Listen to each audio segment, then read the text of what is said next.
there are two main bits of news, which maybe should have been done in another show, but they relate to drama or video or technology.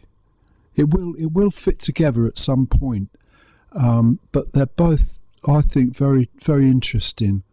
The first one is Adobe have announced that they're going to make quite a lot of software available on ChatGPT.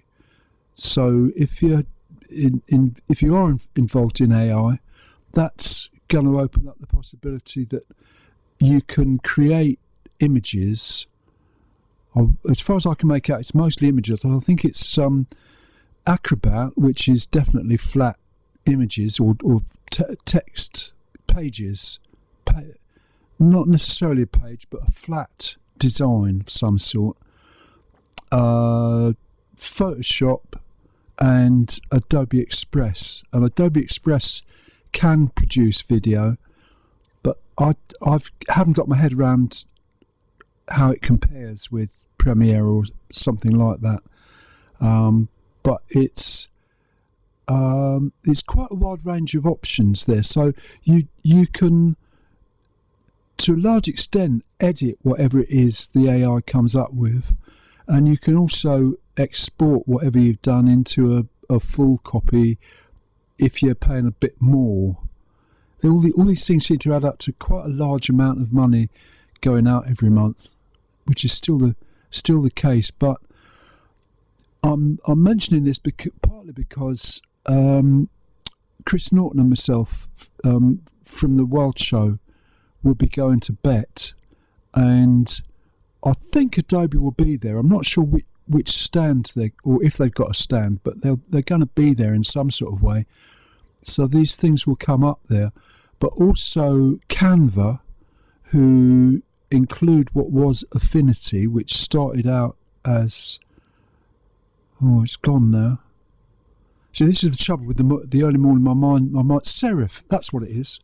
Serif. So, if you ever came across serif design things and then saw Affinity, and realised it had disappeared into Canva, the news is that they've made it all free.